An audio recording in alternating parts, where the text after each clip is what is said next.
In this video, I'm gonna break down 5 weirdly common mistakes that almost every guy makes when he's trying to improve his game and get better results with women. So if you're getting reactions like this, I feel like you're following me. Oh, okay.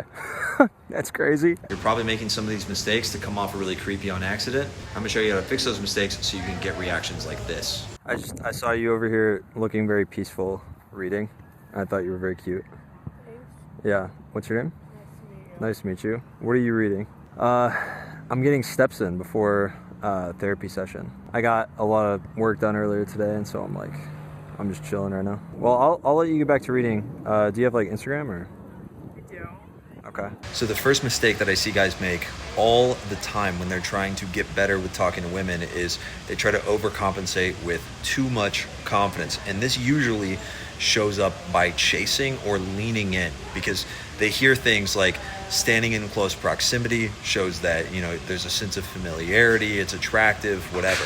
But the mistake a lot of guys make is they misunderstand that as I need to lean in to the girl, and I need to lean in and follow her. If she walks away, I need to follow so that I can get her in closer proximity so I can build more attraction. I understand why guys might think this comes off more confident, but it doesn't.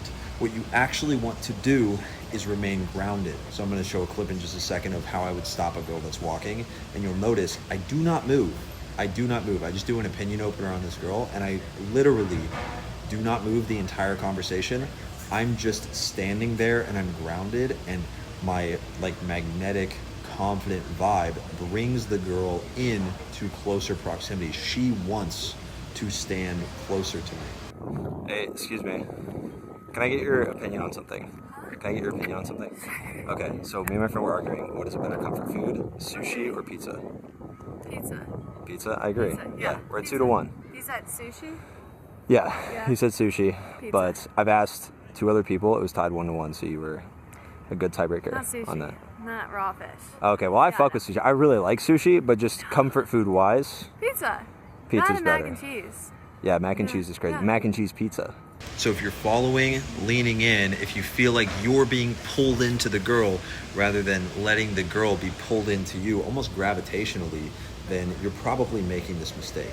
The second mistake I see is guys making too much eye contact. So when you're looking into the girl's eyes, you don't want to have this piercing gaze that you're just staring at her like, oh my God, I'm doing the eye contact.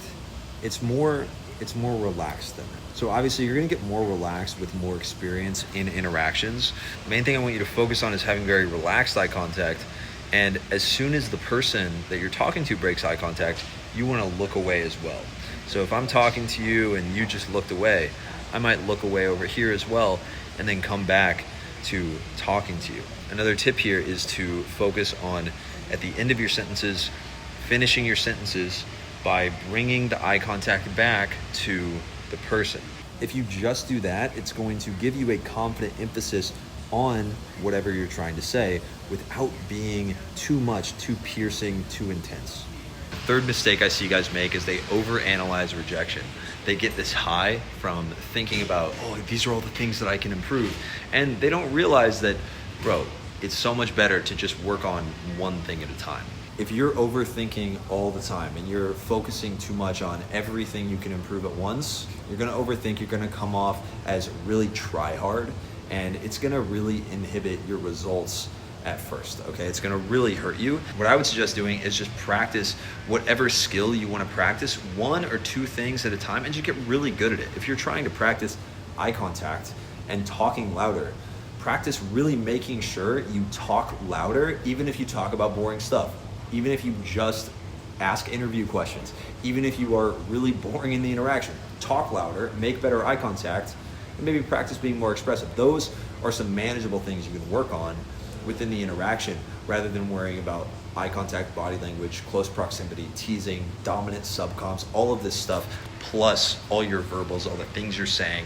It's just way too much, dude. So don't focus on too much at once. You'd get so much better just by getting 10, 15 reps with one skill and then doing it again and then doing it again. And honestly, a lot of this gets fixed when you up the amount of interactions that you get into, the volume of interactions that you get into, because realistically, you can get into 3 to 5 interactions per day where you're working on these skills. This is something that guys in my program really struggle with before they start working with me. And I show them how they can actually take action more consistently, give them a game plan. And once you have that kind of no excuse game plan, it's pretty easy to just take action every day and practice one thing at a time, especially if it's a hyper-focused thing that someone on the outside that's coached guys before knows that you can improve on and knows that this is like the biggest thing that's holding you back. If you just remove the 2 or 3 biggest things that are holding you back from getting results, you don't need to fix a million different things.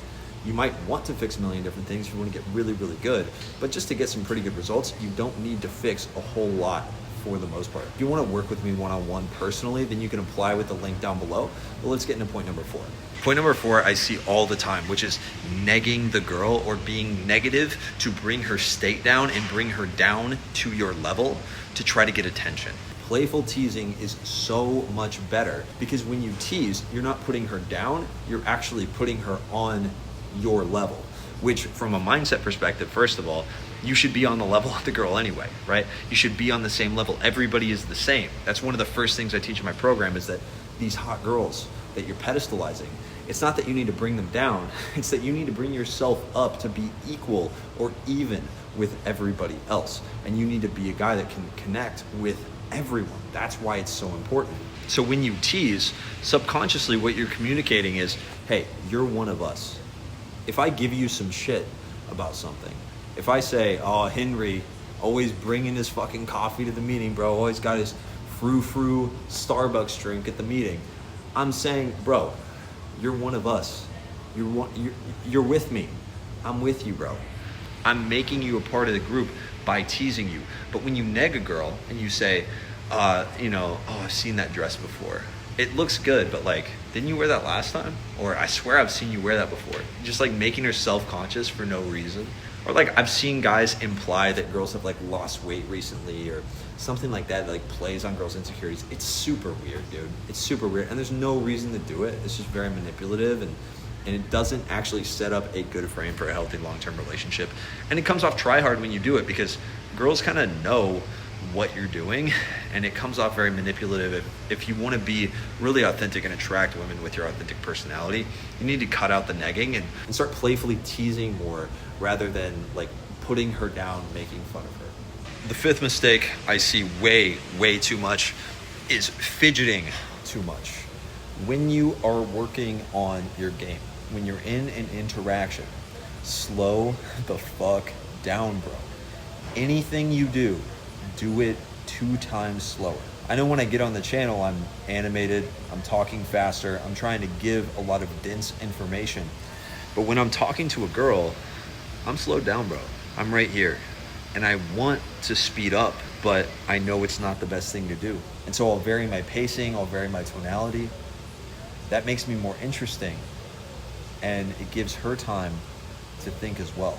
And it comes off so much more confident when I'm able to slow down and show that I don't need to be self-soothing, doing all of this shit, having really closed body language. When I'm standing still, feet planted. I'm not shuffling back and forth. I'm not swaying. I'm locked in. I'm talking to the girl. Yo, what's up? And that's how you want to come off when you are with the girl. You want to come off slow, deliberate, relaxed, unaffected, still fun, still having a good time, still even high energy if that's the type of guy you are, but you need to slow the fuck down. All right, if you remove these 5 mistakes from your game, it's game over, man. You're not a beginner anymore. You're gonna be good. Now you have to put in the work and you have to make approaches. You have to actually work through these things, but this is all you need to get to a point where you're getting your first few dates from cold approach, honestly. All right, I'll see you guys in the next video.